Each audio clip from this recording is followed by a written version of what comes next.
Sik ngelek. Sik. Yo. Halo Pak Budi. Halo teman-teman. Perkenalkan, saya Yosep. Saya Gabriel. Dan saya Niki. Alasan kami berkumpul di video ini di malam hari ini yaitu untuk membuat tugas akhir mata kuliah filsafat manusia. Kami di sini berkumpul di malam ini akan membahas beberapa topik mengenai kematian dan hasrat manusia dalam hidup ini. Mungkin kita buat video ini dibungkus dengan percakapan umum atau percakapan yang terjadi di keseharian kita. Yang pertama kita akan membahas tentang kematian terlebih dahulu, karena manusia hidup pasti akan mengalami yang namanya kematian. Ternyata kematian dibagi menjadi beberapa kategori.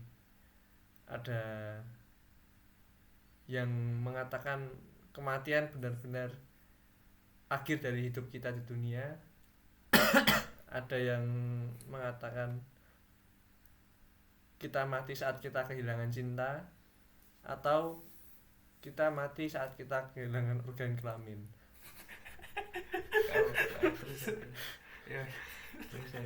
Oke. Organ kelamin. Oke, lanjut. Memang mungkin agak sedikit lucu ya teman-teman, karena kita belum tahu kenapa kok kita bisa menganggap itu sebagai kematian, kehilangan organ kelamin. Kita di sini kan semua punya organ kelamin ya kayaknya. Iya, juga Punya. Oke. Lanjut.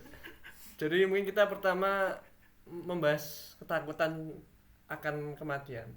Mungkin dari Niki dulu. Nik, kamu persiapanmu menghadapi kematian dalam hidup, apakah ada persiapan khusus? Waduh, untuk persiapan mungkin Persiapan khusus ya. Terus Oke. persiapan khusus lanjut. Untuk persiapan pribadi itu Udah lanjut. ya wes. Untuk persiapan pribadi itu mungkin intinya sebelum saya meninggal Ini serius. ya wes. Sebelum saya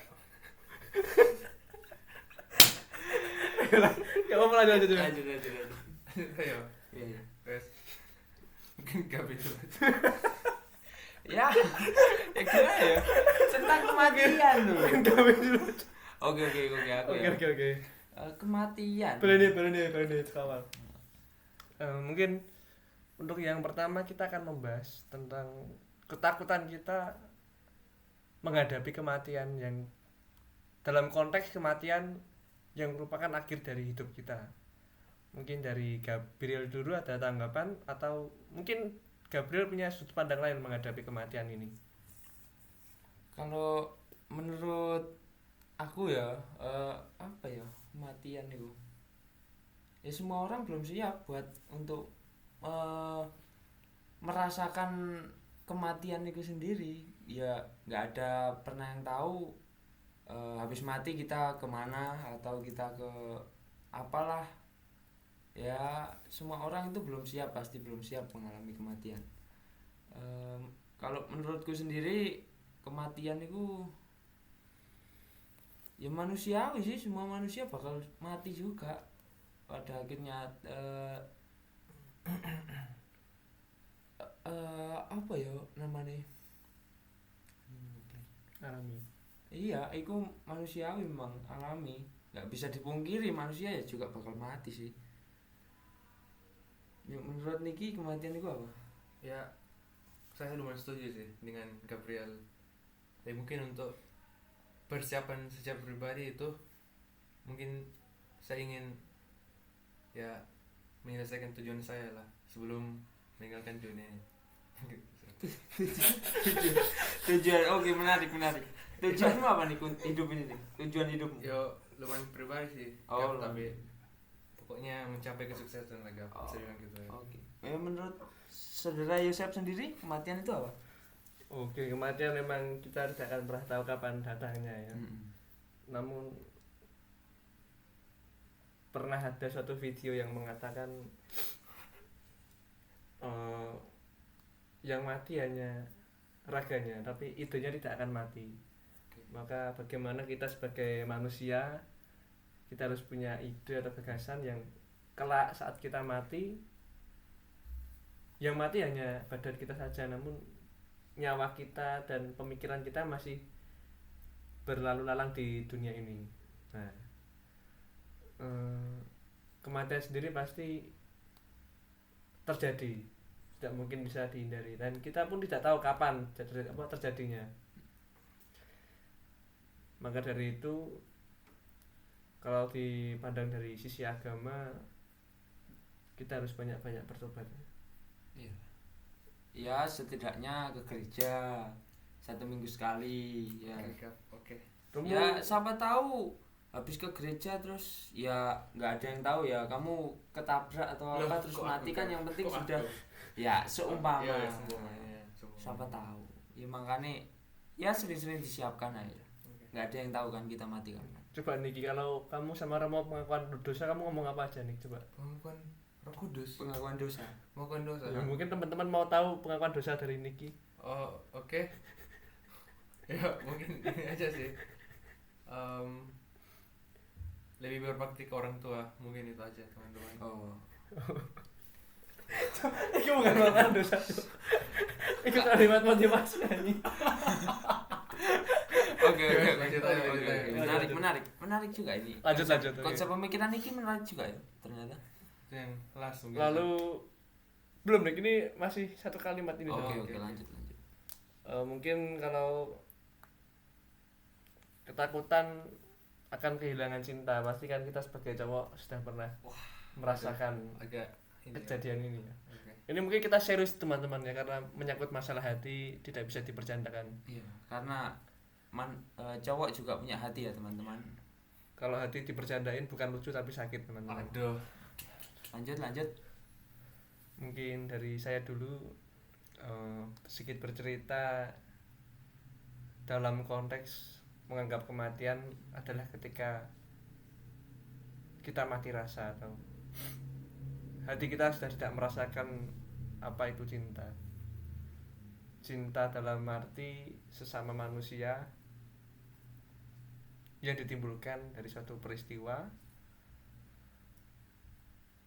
dan kita pun saat melakukannya kita belum sadar kalau ternyata rasa itu sudah ada. Nah, untuk menghadapi kematian tentang cinta ini, kita kan sebagai manusia juga harus punya cara antisipasi. Mungkin dengan tidak terlalu mudah memberikan cinta yang terlalu dalam kepada orang yang baru hadir di hidup kita, karena saya pernah dengar pepatah berbicara, cintai dia sedalam cintanya padamu, karena dalamnya cintamu hari ini adalah besarnya lukamu esok hari nanti. Asep 2 point key. Kena banget ya teman-teman, kena banget. Langsung dari Niki. Pengalaman kematian cintamu gimana nih? Mungkin waktu ini ya, waktu cintaku umpamanya hilang ya. Mungkin ya sebagian dari aku juga ada yang mati, mungkin gitu. Saya bisa diumpamakan gitu, Sep. Kamu merasa hampa gitu hari-harimu? Iya, Sep. Untuk ya sekian lama lah sempat terasa hampa, Sep. Tapi ya sebagai manusia juga kita harus bangkit kembali, Sep. Mungkin itu bagian dari hidup juga. Mungkin cara bangkit nih untuk teman-teman yang mengalami putus cinta, cara bangkit dari kehampaan hati gimana nih? Mungkin ini aja ya teman-teman, mungkin banyak kok cinta di luar teman-teman, bukan hanya ke satu orang. Mungkin itu aja teman-teman. Masih banyak ikan di laut. Masih banyak ikan di laut, betul. Banyak jalan menuju Roma. Oke. Oke. Gabriel, Langsung. Apa tadi ki konteksnya? pengalaman kematian, kehilangan cinta dalam hidup, cinta sesama manusia. Cinta, kematian tentang akan kehilangan cinta. Ya, mungkin Asep udah pernah menyaksikan saya patah hati sewaktu saya di Surabaya. Saya pernah menggebet cewek Surabaya dan akhirnya bukan jalannya, akhirnya saya terlalu larut-larut dalam kegalauan gitu. Waduh. Dan Asep lah yang menemani saya saat galau. Ya, mungkin bisa diceritakan Asep. Ya, berarti ternyata tuh banyak cara untuk melewati masa-masa hampa ya teman-teman. Jadi teman-teman mungkin kalau punya teman atau saudara yang tiba-tiba mereka melakukan hal-hal yang nggak biasa, kalau kayak muter-muter sendiri di malam hari, ngopi-ngopi sendiri, itu mungkin teman-teman lihat kayak ih apa sih, kok aneh, kok ngopi kok sendiri.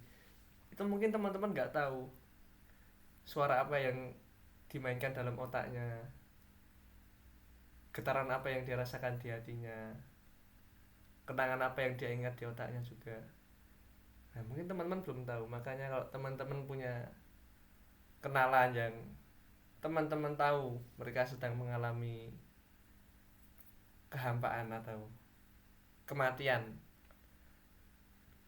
rasa cinta, teman-teman saya rasa harus menemani mereka, dan hal itu merupakan kewajiban kita sebagai manusia, yaitu makhluk sosial yang mana kita hidup berdampingan dan harus membantu sesama kita. Lalu mungkin langsung ke poin selanjutnya lagi ya. Iya. Kematian tentang kecemasan akan hilangnya organ kelamin. Agak menarik ya konteks ini. Iya. Mungkin jarang dibicarakan. Baru saja dibicarakan ini, nggak pernah kepikiran sih soalnya. Oke teman-teman, kita akan membahas topik yang sangat extraordinary, yaitu kita akan bercerita kecemasan kita tentang kehilangan organ kelamin. Kita kan nggak pernah tahu, tiba-tiba kita bangun pagi, Burung kita. tiba-tiba organ kelamin kita nggak ada teman-teman, nggak ada yang keras, nggak ada yang berdiri. Nah mungkin dari Niki dulu cerita. Mungkin dari aku dulu. Oke, dari kamu ya, dulu. Pengalamanku sih pernah waktu dulu kecil, waktu mau disunat itu. Pernah, soalnya kan bentuknya makin berubah. Sunat katanya orang-orang sakit kayak digigit harimau. Suntiknya besar-besar jalurnya. Itu ketakutan itu pernah. Cuma ya sebagai anak cowok ya toh, itu tanggung jawab cowok untuk sunat, untuk membersihkan alat kelamin itu sendiri. Jadi ya kita harus melewati itu semua sih, walaupun itu sakit atau gimana ya, agak geli gitu ya. Oke, selanjutnya Gabriel akan menunjukkan organ kelamin. Enggak. Gue yang tahu, gue bercanda Ya. Bercanda. Pak Budi bercanda, Pak Budi. Oke, mungkin cukup dari Gabriel saja ya teman-teman. Kalau tentang organ kelamin ini karena memang spesialis. Kita langsung ke topik selanjutnya, yaitu Nick, topik selanjutnya Nick. Oke, topik selanjutnya itu apakah kejahatan ada di tiap manusia? Mungkin dari Asep ada pengalaman pribadi. Sebenarnya semua bayi dilahirkan tanpa dosa, tanpa adanya kejahatan di dalam tubuhnya dan hatinya. Namun kenapa kok saat bayi itu beranjak dewasa akhirnya mereka berbuat dosa? Nah, berarti kan ada faktor eksternal, dimana faktor eksternal itu kan yang paling dekat orang tua, keluarga. Jadi menurut saya kalau kejahatan ada di setiap manusia, mungkin ada, cuman butuh pemicu agar kejahatan itu keluar. Jadi memang di setiap manusia sudah ada benih-benih kejahatan Namun bagaimana lingkungan sekitar kita mempengaruhi kita? Kalau lingkungan sekitar kita hidup di antara para predator seksual, penyuka anak kecil, mungkin kita akan menjadi orang dewasa yang serupa. Kita akan melakukan kriminal-kriminal yang kita lihat semasa kecil kita. Contohnya kita lihat tetangga kita atau kita sedang melakukan tindak kriminal. Pasti kan kita sebagai anak kecil akan melihat dan meniru. Karena kita nggak tahu, kita sebagai anak kecil belum tahu mana yang baik, mana yang buruk. Kita hanya meniru apa yang kita lihat, kita lakukan. Mungkin begitu dari saya nih. Oke, mungkin dari Saudara Gabriel ada tambahan atau pengalaman pribadi mungkin? Ada sih ya. Apa ya, aku belum kepikiran apa-apa sih. Oke, mungkin Lagi. pengalaman saya dulu ya. Iya, oke. Boleh. Ya aku udah pernah cerita sih, tapi Teman-teman belum dengar. oke, teman-teman mungkin ini ya rahasia keluarga juga sih, tapi ya gak apa-apa lah teman-teman. Demi Sekali-sekali. kalian guys. Demi kalian teman-teman. Demi Pak Budi Demi juga. kalian. Oke, jadi kerabat saya itu ada yang pendeta, Seth. Ada yang pendeta. Nah, pendeta ini Seth, kerabat saya juga. Itu bukan orang yang sempurna juga, Seth. Ya jadi dari pengalaman pribadi itu saya simpulkan bahwa orang yang sesuci apapun itu punya sisi jahat juga, Seth. Oke. Itu saya turunkan ke semua manusia juga, Seth. Jadi di pikiran saya semua manusia itu ada sisi jahatnya juga, Seth. Mungkin gitu, Seth. Berarti yin and yang. Iya, Seth. Di tengah-tengah kebaikan pasti ada keburukan, di tengah-tengah keburukan pasti ada kebaikan. Berarti kalau kamu melihat seseorang yang di matamu orang itu nggak ada baiknya, sebenarnya mereka ada baiknya, cuman kamu nggak melihatnya gitu. Enggak ada, Seth. Ya. Ada dua sisi, Seth, selalu. Nggak mungkin seseorang full jahat full baik, nggak mungkin ya. Nggak mungkin. Cuman bagaimana kita menutupinya yang tidak ingin kita perlihatkan ke orang lain. Setuju, Seth, setuju. Gabriel. Oke, langsung ke topik selanjutnya. Langsung aja.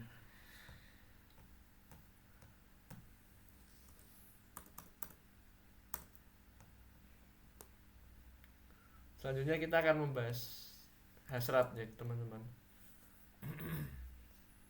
Hasrat. Mungkin dari Gabriel dulu.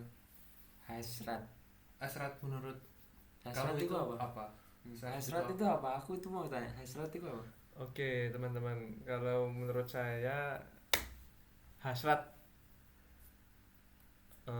menurut sudut pandang saya yaitu keinginan nafsu manusia akan sesuatu hal yang menurut konotasi katanya pun lebih dari kata ingin. Hasrat itu berarti sangat-sangat menginginkan. Tergantung kita hasrat untuk apa. Hasrat memiliki, hasrat mencintai. Itu berarti kan kita menginginkan sesuatu yang lebih. Dan hasrat pun akan berlangsung lama karena itu memang rasa yang sudah tertanam di diri kita, teman-teman. Mungkin kalau di kehidupan sehari-hari kita di masa politik ini banyak tokoh politik yang memiliki hasrat untuk menduduki kekuasaan paling tinggi di Indonesia, yaitu presiden. Hal tersebut merupakan sifat alami manusia. Setiap manusia pasti memiliki hasrat. Namun kita sebagai manusia juga harus tahu bagaimana kita mengendalikan hasrat kita agar tidak terlalu liar. Seperti contohnya sering terjadi kasus pelecehan seksual. Tentunya faktor X terbesarnya adalah hasrat seksual yang menyimpang, di mana orang tersebut tidak bisa mengendalikan hasratnya. yang mana pada akhirnya orang tersebut harus melampiaskan hasratnya ke orang yang tidak tahu apa-apa, dan tentunya itu pun akan merugikan semua pihak, baik dari pelaku maupun korban. Nah, berbicara tentang hasrat, tentunya teman-teman saya yang di sini juga punya hasrat masing-masing yang mungkin belum pernah diungkapkan dan akan diungkapkan di video ini. Waduh. Gabriel dulu mungkin. Gabriel dulu. Enggak. Hasrat. Ada hasrat. Hasrat gelap. Hasrat gelapku ingin memiliki motor hedon, motor sangar itu hasratku. Hasrat akan benda. Kenapa kok berhasrat seperti itu? Soalnya pengen dari kecil ya. belum keturutan sampai sekarang. Jadi hasratku sementara. Bagaimana caramu mengendalikan hasrat itu? Dengan jika hasrat itu udah mulai meluap, mungkin aku buka HP, Instagram, lihat motor-motor bagus itu udah bisa mengurangi hasratku itu. Berarti banyak cara ya? Banyak cara sebetulnya. Tinggal kita aja caranya untuk menghilangkan hasrat itu gimana? Banyak sekali caranya. Niki pasti punya hasrat gelap ya Niki. Waduh. Kalau hasrat mungkin ya mirip dengan Gabriel lah. Hal yang materialistik menurutku. Ya mungkin karena searus dengan tujuanku tadi yang cari sukses. Kan kalau punya motor bagus, mobil bagus, kan diasosiasikan dengan ya orang ini udah jadi yang sukses.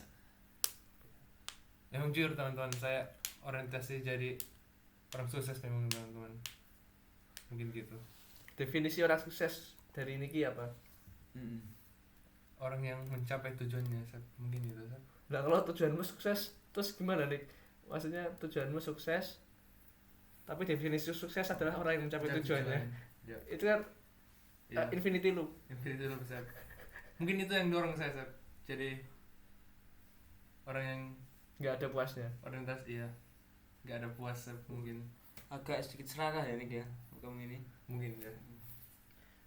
Oke teman-teman, Niki ini ternyata punya hasrat yang cocok untuk masuk channel YouTube Sukses Before 30. Jadi mungkin teman-teman yang mau belajar mungkin bisa join di seminar Niki. Waduh. Seminar How to be successful before 30. Jadi teman-teman yang mau sukses sebelum umur 30 bisa langsung join ke seminar ya Niki. Iya. Seminarnya biasanya jam 12 siang di kantin UKWMS Kalijudan ya? Iya, bisa. Saya adakan di sana. Oke. Tiket seminar berapa nih? HTM-nya 100. Mungkin agak pricey ya teman-teman, tapi worth it lah teman-teman. itu cara Niki sukses teman-teman. Aduh, di-expose aku teman-teman di sini teman-teman. Berapa jam nih sesinya nih? Bisa 3 sampai 4 jam, Sep. Agak lama teman-teman, jadi worth it lah, worth it. Untuk harga segitu ya? Iya. Bisa. Dapat apa aja nih? Merchandise atau apa? Waduh, merchandise belum, Sep. Belum direncanain, Sep. Berarti 100.000 itu murni buat lihat kamu bicara. Pengalaman dan ilmu juga, Sep. Nah, pengalaman dan Ilmu hitam ya nih ya. Aduh. Ngopi Bisa juga, di lobi-lobi hotel Iya. 80.000 gitu. Oke. Menurut teman-teman, mata kuliah filsafat ini apakah berguna buat hidup kita? Secara tidak langsung berguna. Iya, buktinya nih kecemasan akan hilangnya organ kelamin itu. Kita kalau nggak ada filsafat manusia, materi ini nggak bakal bisa kita baca ya. Nggak bakal bisa kita kepikiran lah intinya gitu. Oke. Lalu teman-teman apakah percaya tentang kehidupan setelah kematian?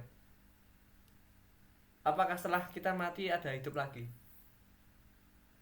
Kalau aku sih belum tahu ya, soalnya aku belum baca-baca, belum searching lah masalah itu. Belum kepikiran Belum ya. terlalu terjun dalam lah dalam Menurutmu konsep gimana sih? kematian. Terlalu aman ya teman-teman ya. Menurutmu gimana sih? Terlalu kurang berani ambil risiko teman-teman.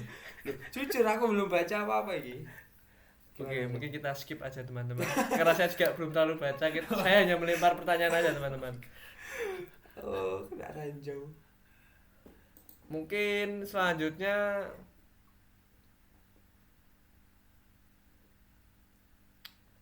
oke, untuk kepercayaan di tempat tinggal teman-teman, apakah teman-teman masih percaya atau mungkin ada beberapa kepercayaan yang teman-teman sudah apa sih sudah nggak relate untuk sekarang?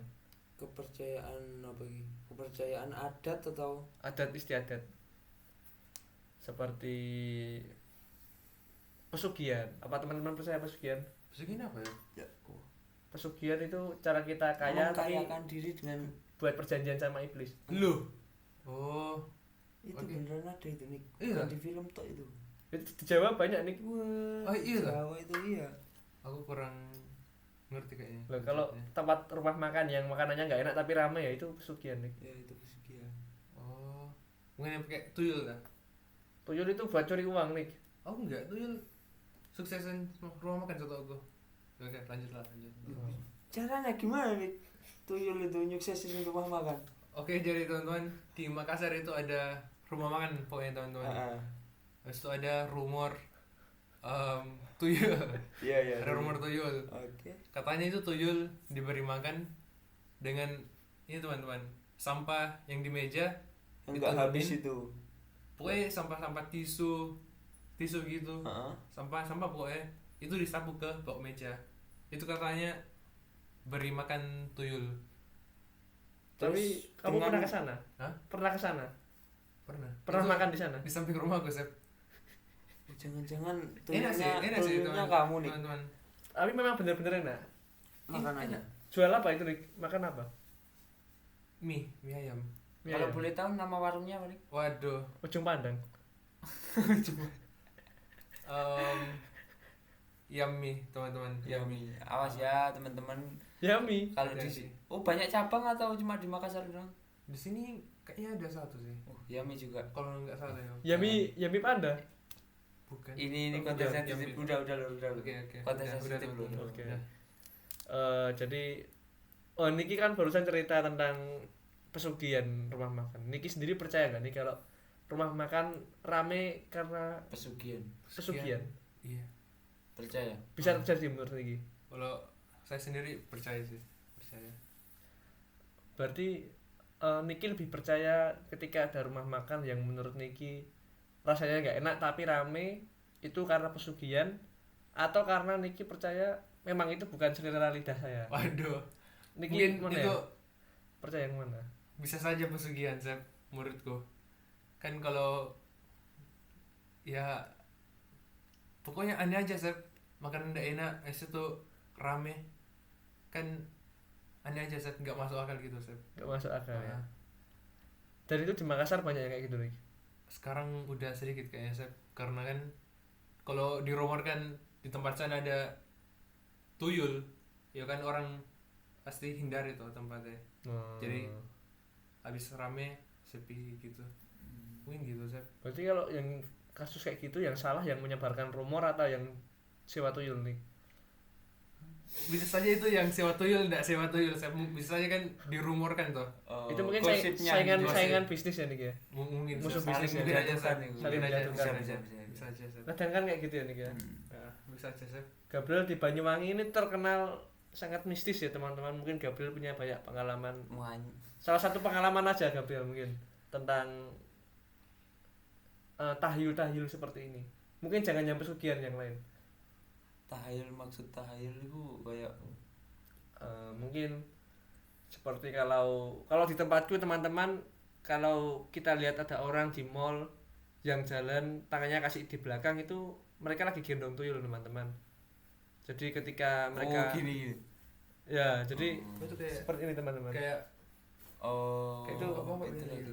Itu gendong tuyul teman-teman. Jadi ketika orang tersebut seperti itu lalu jalan megang-megang barang dan itu berkali-kali dan nggak ada yang dibeli, itu lagi gendong tuyul teman-teman. Nanti tiba-tiba barangnya nge-spawn di dalam rumah mereka.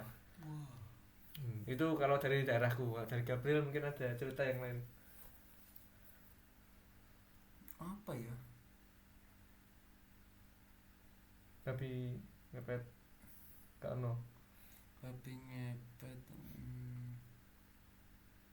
Apa? Gak Gak sih ning nggonmu kan enak dukun-dukun apa? Iya, kalau dukun ada. Santet-santet. Ada suatu kampung itu namanya Kampung Kenjo. Kampung Kenjo itu sebuah desa di tengah hutan, di tengah alas Banyuwangi itu isinya ya cuma persekutuan dukun. Jadi orang mau berobat, mau kayak melancarkan rezeki di perdagangan ya semua di kampung itu, Kampung Kenjo. Coba searching di Google teman-teman ya. Kampung Kenjo Banyuwangi. Kayak di situ kesen yo. Ya kayak gitu. Satu tempat Isinya dukun semua. Jadi dulu pernah budeku itu dulu pernah kena santet. Kan masalah apa itu, masalah kerjaan sih aslinya. Dukun budeku itu kan seorang penjahit. Nah, di kampungku kalau penjahit sama penjahit itu berdekatan rumahnya. Jadi gang berapa rumah itu udah ada penjahit lagi. Sakit-sakitan pertama itu budeku, sakit-sakitan bawa rumah sakit, sehat semua, dalamannya di ronsen, di check up semua sehat semua. Terus omku suami budeku itu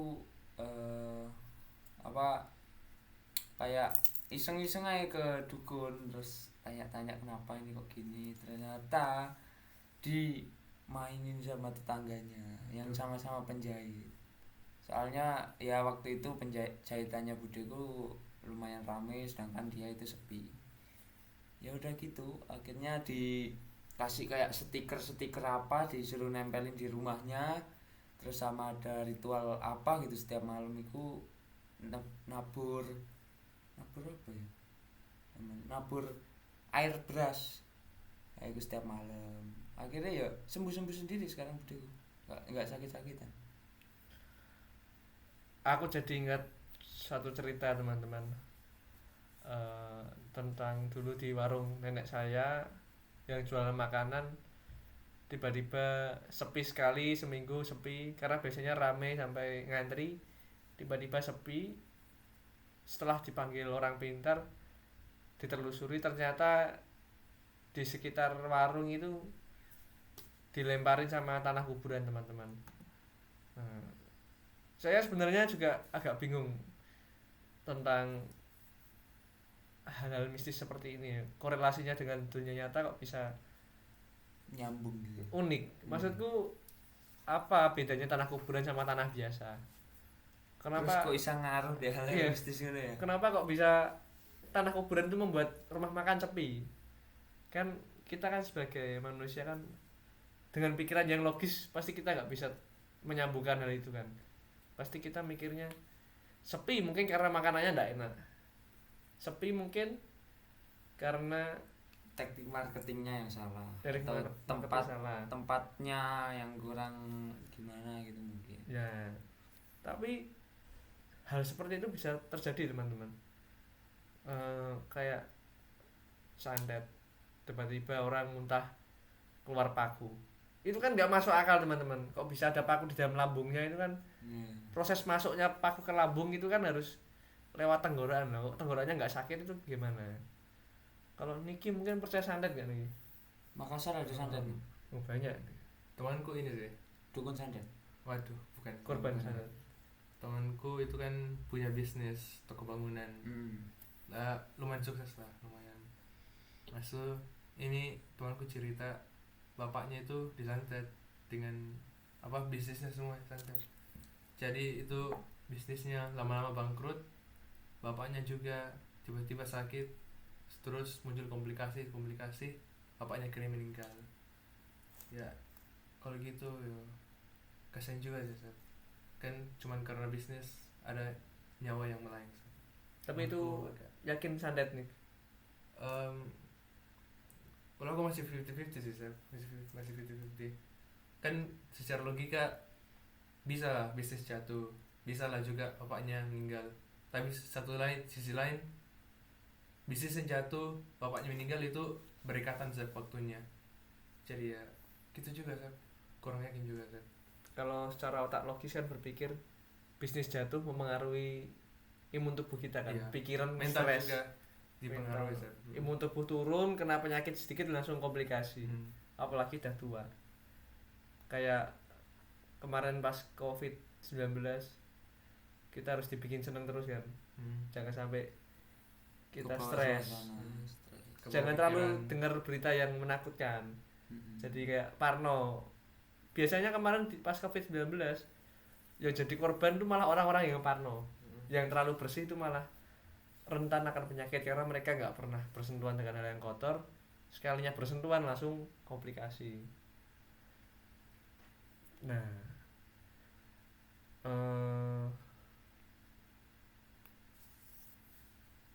Gimana? Kan Sep? Ini udah habis atau gimana ini? Ini sekarang jam berapa? Oh, jam 12:05. Malam juga ya kita take. Iya sudah Sep. besok kita ada kuis ekonomi teknik. Iya. Nah, ini. Atau kita bermain bangim dengan makhluk goib Waduh, agar bisa waduh. lulus kuis besok pagi Waduh. atau gimana? Oh ya, jadi teringat teman-teman, ini masih berkaitan sama yang tadi. Saya punya teman yang memiliki kenalan yang bisa menarik sebuah keris dari bawah akar pohon. Tanggapannya gimana Gabriel? Ya menurutku itu ya gimana ya, wah ini konten sensitif iki ngeri lek nganti kancamu ndelok terus aku sing kena iki. Oke, skip guys. Nah, skip Gak jadi bahas Jadi itu guys. teman-teman. jangan Nggak jangan, jadi. jangan. Nggak Daripada jadi, nggak ada jadi. yang terluka ya toh. Oke, nanti kita edit bagian itu guys. Kita ganti. Iki soalnya mau mulai ini telat iki lur. Iya. Telat suwi untuk suwi Iya. yang guyu. Oh iya. 40 ya.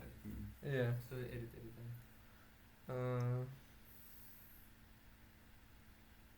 Kalau melihat menurut teman-teman apakah ada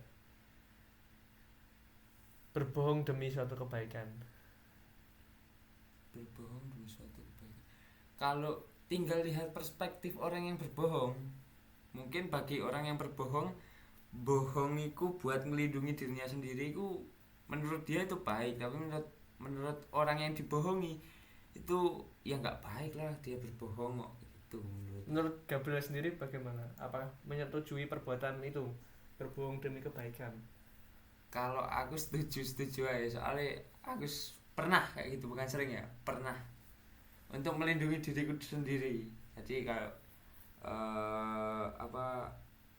ngelakuin suatu kesalahan terus dengan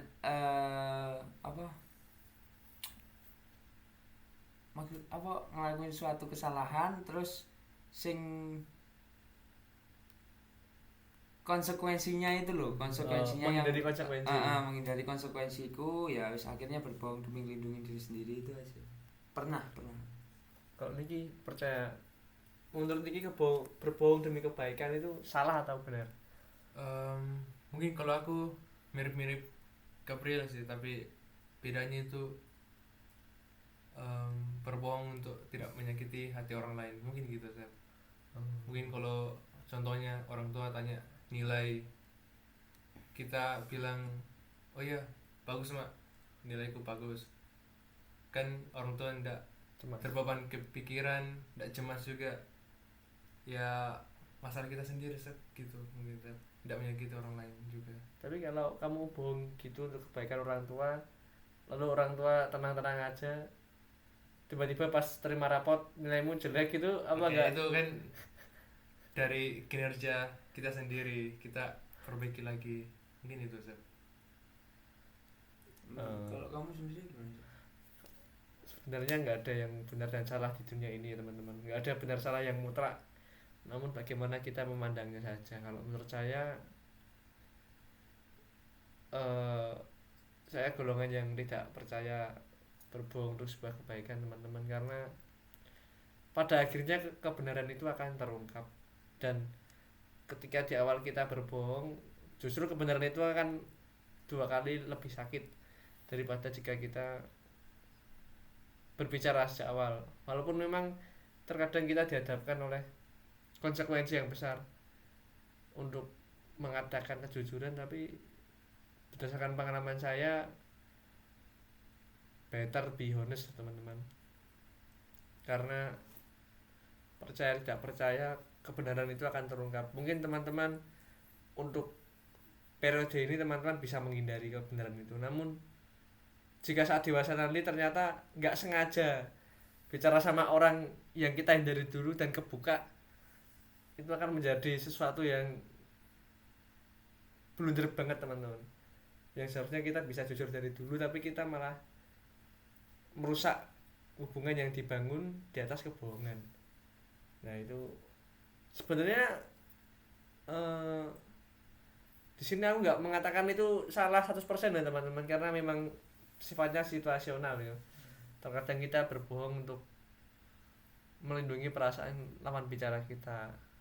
Misalnya ketika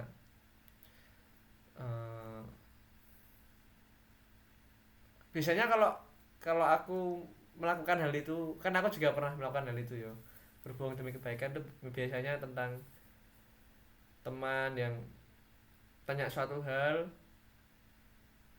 oke atau tidak, biasanya aku jawab oke supaya mereka pede. Misalnya pakaian atau potongan rambut, jika aku punya saat aku punya teman yang memang dia seperti itu gitu, jadi menurutku walaupun itu kurang bagus, cuman aku akan bilang bagus karena itu memang udah kemampuan dia maksimal gitu.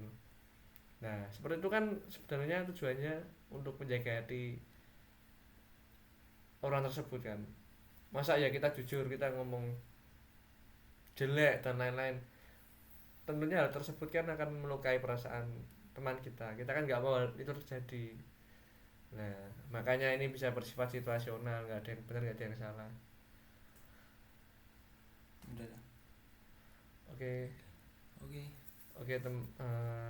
Pak Budi dan Pak Buna. Sorry Pak Budi, maaf ya. Oke.